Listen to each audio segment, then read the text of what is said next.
Over the years, we've seen many videos, forum posts, gaming articles, and Reddit threads talking about or referring to a single project as the best Pokemon ROM hack. And whether those claims are true, or simply attempts to get more clicks and attention, it's quite confusing seeing so many different popular opinions.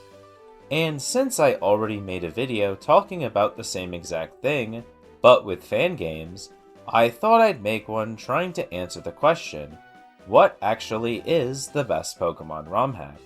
So in this video, I'll be going through 5 different ROM hacks that many people believe stand a chance at holding that title. But before we continue, make sure you subscribe to keep up to date with the latest Pokemon ROM hacks and fan games. So without further ado, let's get right into the hacks. Starting off as strong as humanly possible with Pokemon Unbound, the game that took the entire scene by storm when its completed version dropped nearly 4 years ago. When it comes to ROM hacks, I've noticed that for one to gain a large amount of attention, it really only needs to have 3 things: good gameplay, tons of Pokemon options, and a lack of bugs or internal issues. Looking at Unbound, it clearly already has all of those things, with the region being fun to progress through, the dex consisting of every Pokemon from the first 7 generations, and at this point, a complete lack of bugs, at least in my experience. But obviously, the thing that sets Unbound apart from every other ROM hack that came before it, and even after it, is the features, the quality of life. The things that you probably would have never thought possible to exist in a GBA game. Unlimited bag space, the dex nav, raids, a side quest system with its own UI, a collection of minigames, a completely custom OST, character customization, the distortion world, and that's just scratching the surface. I think my favorite thing about the game would be the sandbox mode, which immediately unlocks a ton of normally later obtained features and allows you to customize your Pokemon in any legally modifiable way you want.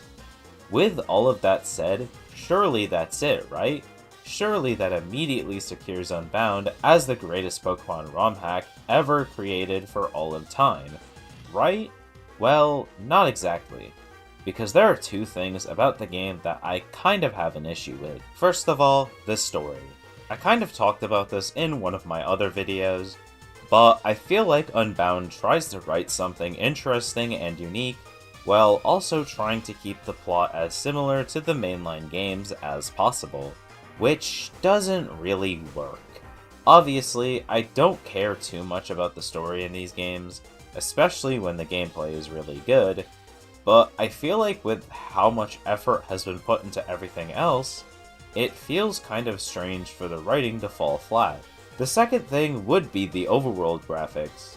While everything inside the battle scene looks amazing, the overworld kind of lacks a lot of attention to detail, and that's something that can't exactly be solved without extra animations and character shadows. 2 things that are, in my opinion, quite necessary for a Gen 4 or 5 game to look good, especially in the 2D landscape. Even with my nitpicks, Pokemon Unbound is still an incredibly well-made ROM hack, and if I had to give it an objective title, I would say it's 100% the most effort that's ever been put into one. But what if you don't want something quite similar to the standard Pokemon experience? What if you want something completely different? Then you would probably flock to something called Emerald Rogue, a ROM hack that tosses the base formula and any sense of storytelling out the window, for a complete Pokemon roguelike experience. For a ROM hack, Emerald Rogue is very technically impressive, thanks to its diverse levels, boss fights, challenges, and availability of generations 1 through 9. The game has a level of replayability that can only be held back by your desire to keep playing. My personal favorite part about the hack is just how fast everything is. And I'm not only talking about the pacing of the runs and Pokemon progression. In the settings, you can change the speed of all the battle animations, making Emerald Rogue the only hack I've been able to enjoy on the default speed. With all its incredible features, replayability, and gameplay speed, one might assume it immediately wins the title of the best Pokemon ROM hack.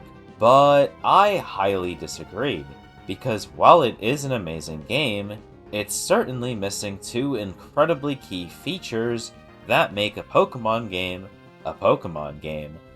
And those are of course a story and a region to explore. Obviously, the game doesn't have the former, but the latter could be argued for, because while you technically aren't exploring a new region, you are spending at least 50% of your time exploring various routes. But these routes, while they work for the roguelike experience, don't feel very special or unique, since most of them are just copied from the mainline games.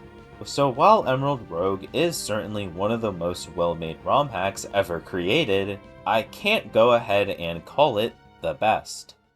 So this is where things are going to get interesting, because this isn't actually a hack that I would even consider for this list. But I know for a fact that if I don't mention it, tons of people are going to be asking where it is. And that hack is Pokemon Gaia. If you've been living under a rock for the last few years, or just aren't very active in the ROM hacking community, Gaia is a game where you travel through a region, collect 8 gym badges, and prevent the region from falling to its demise. Having played through it myself a few years ago, the game is very well made, with its consistent pacing, simple but fun gameplay, and overall lack of bugs. But the one thing about Pokemon Gaia that almost everyone can agree on is that it's very similar to the mainline games, in both its story, gameplay, and progression.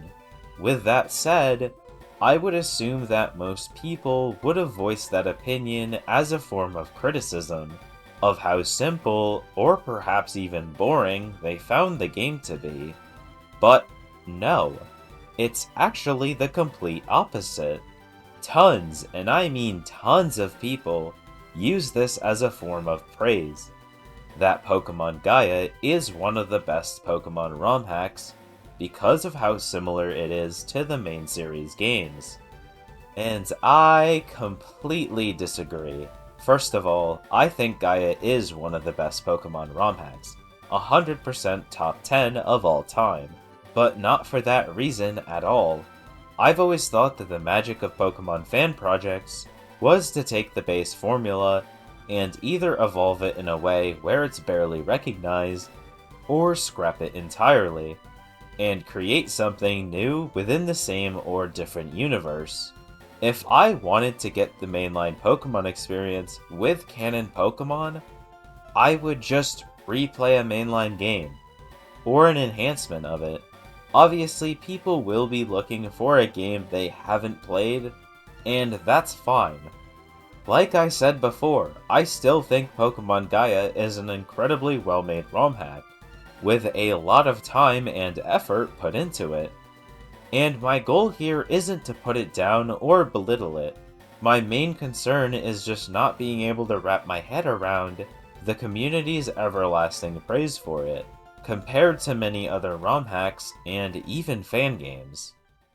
Now of course, you can't discuss the best Pokemon ROM hacks of all time without even mentioning Pokemon Prism, a ROM hack that shook the entire Pokemon community when it was released nearly 8 years ago. Mostly for a situation we're all familiar with, but that's not what we're here to talk about. Pokemon Prism labels itself as a super customized Pokemon Crystal that takes place in a previously unexplored region, containing new mechanics such as character customization, Pokemon exploration, and 2 new types.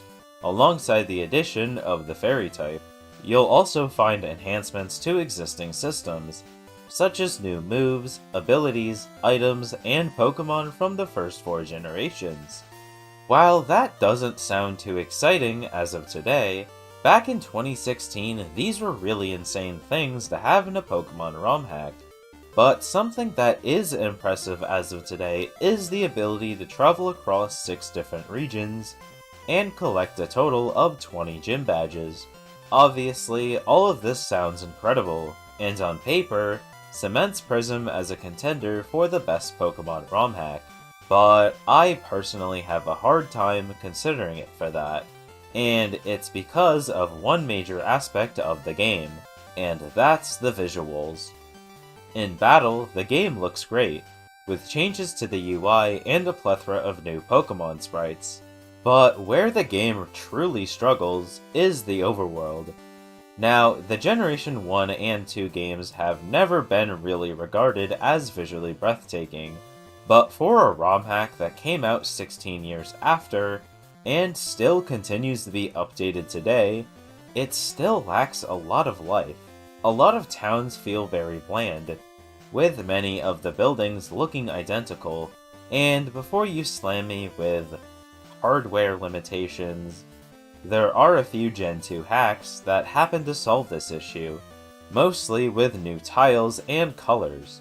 Now, I understand that Pokemon Prism likely came out before all of the super insane Gen 2 ROM hacking breakthroughs and enhancements to the engine, but I still think my criticism is valid, and I still found it hurting my overall enjoyment of the game. Radical Red. It's been such a controversial hack in the community, and I bet seeing it here on this list, you might be thinking one of two things. Wow, Radical Red is awesome! It certainly deserves to be here.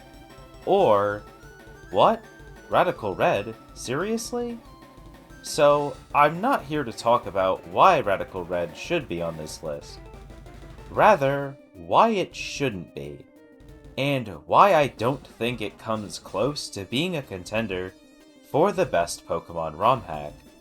On a technical level, Rad Red is incredibly impressive, fitting over 1,000 Pokemon, over 900 moves, and over 200 abilities into a GBA game.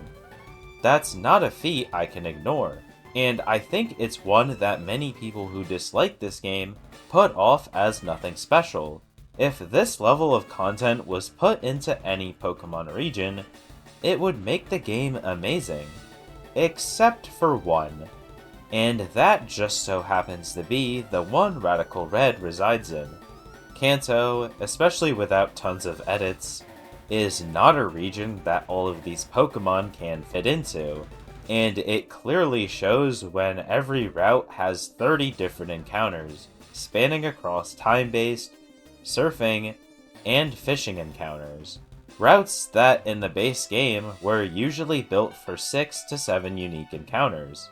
On the surface, this doesn't seem like that big of a deal, until you realize that you have to sift through each of these routes to get that single Pokemon you want, making Rad Red kind of unbearable if you're doing a normal playthrough.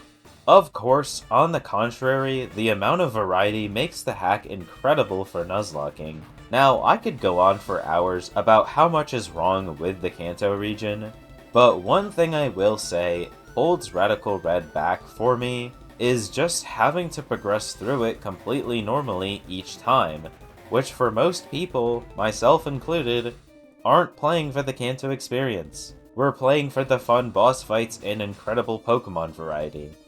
So while I don't think Radical Red is a bad ROM hack at all, it obviously has its issues that hold it back from being close to the best, and I really hope that we can one day see a ROM hack with all its features and variety in an actually new or heavily modified region. So with all of that said, I think it's safe to hand Pokemon Unbound the title of the best Pokemon ROM hack ever made. However, I think that we aren't very far from other hacks taking its place. And the biggest example I currently have is a ROM hack called Pokemon Odyssey. I've talked about this hack in 3 of my other videos, one of which being a full showcase of the game, so you can tell that I personally really like it. But bias aside, Pokemon Odyssey has a huge world that could be explored in 2 different ways. First, there's the underground stratums, which are giant open zone areas that can be unlocked by progressing the main story. But then there's also the various islands above ground, which can be traversed and unlocked almost whenever you please. But something very interesting about Odyssey is that it entirely solves my issues with Unbound. The overworld style is not only much more akin to the GBA, but is so much more colorful and full of life.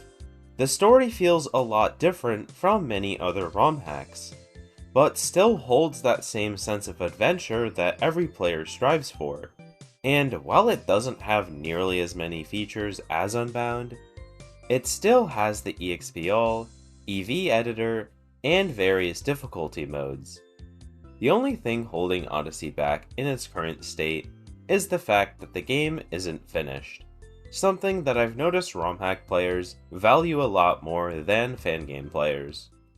So, yes, like I said before, Unbound is currently the best Pokemon ROM hack ever made.